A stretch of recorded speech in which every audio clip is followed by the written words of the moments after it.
இஸ்ரேலின் தளபதிகள் கூட கற்பனை செய்யாத ஒன்று நேற்று இரவு நடந்துள்ளது. அந்த நாட்டின் புராணம் அப்படியே சரிந்து வீழ்ந்து விட்டது. இரும்பு திரைகள், அயன் டோம்ஸ் தகர்ந்து சிதைந்தன. ஏவுகணைகள் ஒருபோதும் சென்றடைய முடியாது என்று கூறப்பட்ட இடங்களை கூட ஈரானிய ஏவுகணைகள் சென்றடைந்தன.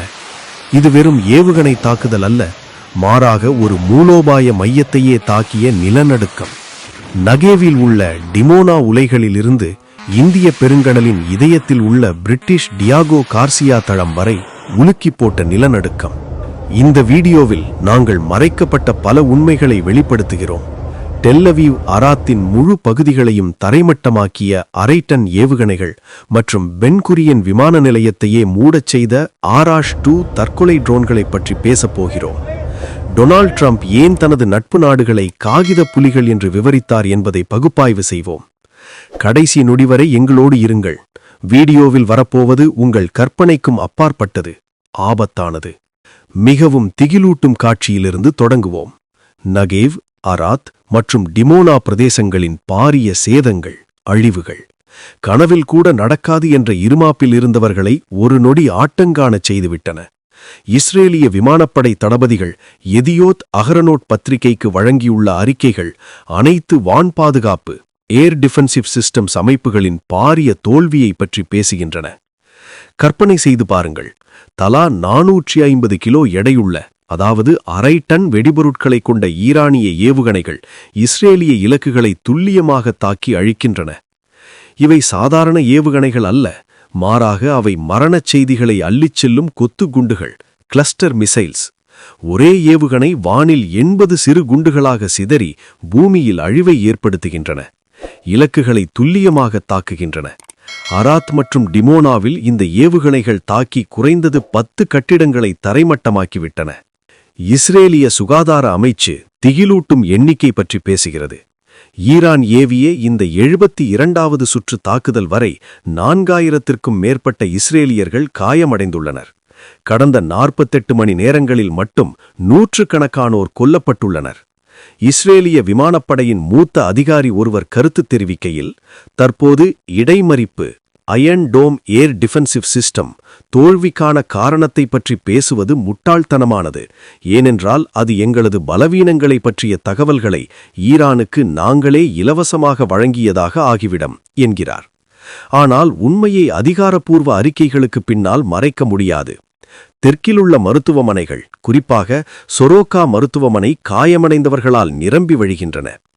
பாதுகாப்பு தரப்பினரின் அறிவுறுத்தல்களை கடைபிடித்து பாதுகாப்பான இடங்களில் இஸ்ரேலியர்கள் பதுங்கியிருக்காவிட்டால் உயிரிழப்புகள் ஆயிரக்கணக்கில் இருந்திருக்கும். கண்கள் டிமோனாவை நோக்கியிருந்தபோது வான்வெளியில் மற்றொரு வகையான அச்சுறுத்தல் தென்பட்டது. ஈரானிய இராணுவ செய்தி தொடர்பாளர் டெல் அவீவின் உள்ள பென் குரியன் விமான நிலையத்தின் மீது மேற்கொள்ளப்பட்ட நேரடி தாக்குதலில் முதன்முறையாக அதிநவீன ஆராஷ்-2 ட்ரோன்களை பயன்படுத்தினார். அது என்ன ஆராஷ்-2? இது நவீன ரேடார்களை தாண்டி 2000 கிலோமீட்டருக்கும் மேலான தூரத்தில் உள்ள நில தளங்களை, இலக்குகளை கூட துல்லியமாக தாக்கக்கூடிய வகையில் சிறப்பாக வடிவமைக்கப்பட்ட விமானம். இந்த வகை ட்ரோன்கள் பென் குரியோன் விமான நிலையத்தின் மையத்தில் விழுந்து அதை சிதைத்துவிட்டன. இந்த தாக்குதலுடன் ஃபத்தாஹ் 1 மற்றும் ஃபத்தாஹ் 2 ஹைப்பர்சோனிக் ஏவுகணைகளும் ஏவப்பட்டன.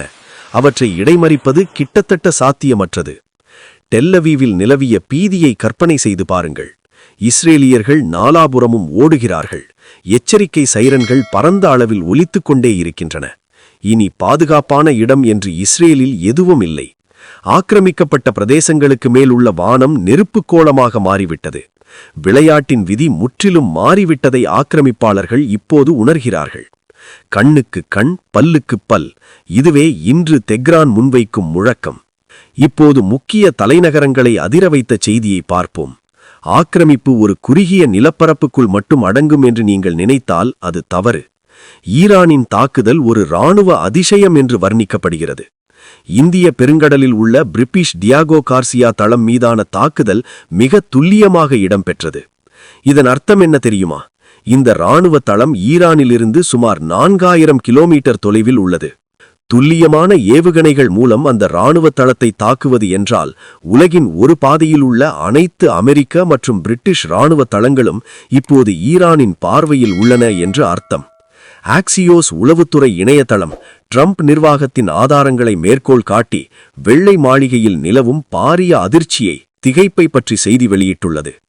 இந்த தாக்குதலுக்கு பிறகு பிரிட்டன் உண்மையில் ஒரு அடி பின்பற்றியுள்ளது.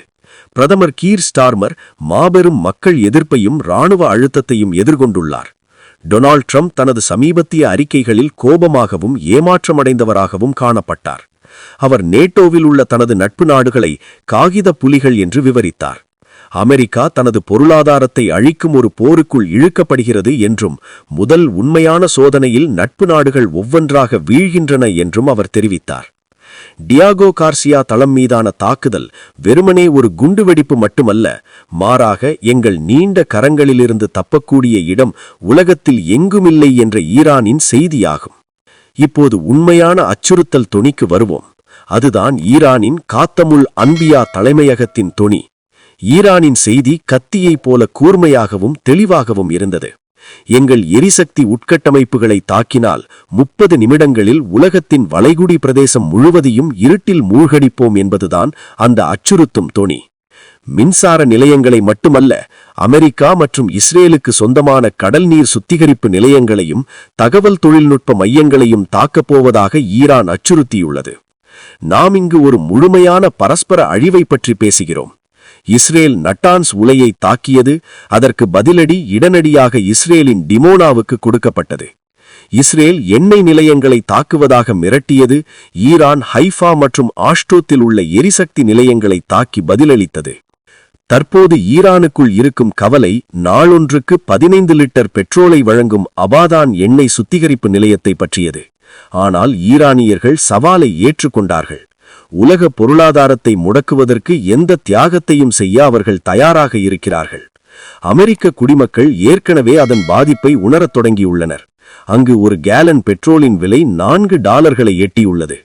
இந்த போர் தொடர்வது தனது அரசியல் வாழ்வின் முடிவை எழுதும் என்பதை டொனால்ட் ட்ரம்ப் நன்கு அறிந்துள்ளார். இராணுவ ரீதியாக விஷயங்கள் வியக்கத்தக்க வேகத்தில் நகர்கின்றன. ஆக்கிரமிப்பாளர்களுக்கு சொந்தமான 3 F-14 விமானங்கள் சுட்டு வீழ்த்தப்பட்டதை அறிக்கைகள் உறுதிப்படுத்துகின்றன. ஒன்று ஐக்கிய அரபு அமீரகத்திலும் மற்றொன்று பிரதேசத்தின் முக்கிய பகுதிகளிலும் விழுந்தன. அதனூடாக ஈரானின் வான் பாதுகாப்பு அமைப்புகள் தங்களது எதிர்பாராத திறனை நிரூபித்திருக்கின்றன. இதனால் இஸ்ரேலிய விமானப்படை வான்வெளியில் தனது முழுமையான ஆதிக்கத்தை இழந்துள்ளது. பெஞ்சமின் நெத்தன்யாகு வெளிநாட்டு செய்தியாளர்களுடன் அராத் பிரதேசத்தில் தோன்றினார். அவர் ஒரு தன்னம்பிக்கை உள்ள இராணுவ தலைவரைப் போலல்ல, உதவி கோரும் ஒரு ஐநா அதிகாரியைப் போல காணப்பட்டார். இஸ்ரேலியர்களின் நிலைப்பாடு இப்போது மாறத் தொடங்கியுள்ளது. இந்த போர் தமது வாழ்வை விழுங்கிவிடும் என்பதை உணரத் தொடங்கியுள்ளனர். டிமோனாவின் அழிவையும் அஷ்கலோனின் தீயையும் இஸ்ரேலிய மக்கள் நேரில் கண்டுவிட்டனர். ஆகவே மீடியா இருட்டாப்பு இனி அங்கு வேலை செய்யாது. மறுபுறம் முஜ்தபா காமேனியின் பெயர் முன்னணிக்கு வந்துள்ளது. ஈரான் ஓமனையோ துருக்கியையோ தாக்கவில்லை என்று அவர் உறுதிப்படுத்தினார். தமது இலட்சியங்களை பாவித்து எதிரிகளே அந்த தாக்குதல்களை மேற்கொண்டார்கள் என்றும் பிரதேச மக்களிடையே பிளவை ஏற்படுத்த ஆக்கிரமிப்பாளர்கள் பொய் பிரச்சாரங்களை செய்து வருகிறார்கள் என்றும் குற்றம் சாட்டினார். உண்மையில் ஈரான் இன்று மிகவும் புத்திசாலித்தனமாக ஒரு நீண்டகால திட்டத்தை செயல்படுத்துகிறது. அதே நேரத்தில் அதன் எதிரிகள் முரண்பட்ட முடிவுகளில் தடுமாறுகின்றனர். நாம் உண்மையின் காலத்தில் வாழ்கிறோம். பொய்களும் சூழ்ச்சிகளின் காலம் முடிவடைந்தது. ஒரு தனி சக்தி தனது விருப்பத்தை மற்றவர்கள் மீது திணித்த உலகம் மீண்டும் வராது. இன்று நாம் காண்பது தவிர்க்க முடியாத கொண்டலம். வரப்போகும் நாட்கள் இன்னும் கடுமையானதாகவும் சூடாகவும் இருக்கும். ஆக்கிரமிப்பாளர்களின் போராட்ட சக்திகளை முடக்க ஈரான் தனது ஏவுகணை தாக்குதல்களை தீவிரப்படுத்தும் என்று எதிர்பார்க்கப்படுகிறது. இது மன உறுதியின் போர். யார் நீண்ட காலம் தாக்குப்பிடிக்கிறார்களோ அவர்களே வரலாற்றை எழுதுவர். நீங்கள் என்ன நினைக்கிறீர்கள்? இந்த யுத்தம் இன்னும் நீளுமா? ஈரான் நின்று பிடிக்குமா? உங்கள் மேலான கருத்துக்களை காமெண்டில் சொல்லுங்கள். தொடர்ந்து எங்களோடு இணைந்திருங்கள். உண்மையை அப்படியே உங்களுக்கு வழங்க ஒவ்வொரு நொடியும் நாம் தயாராக இருக்கிறோம். எமது சேனலை சப்ஸ்கிரைப் செய்து கொள்ளுங்கள்.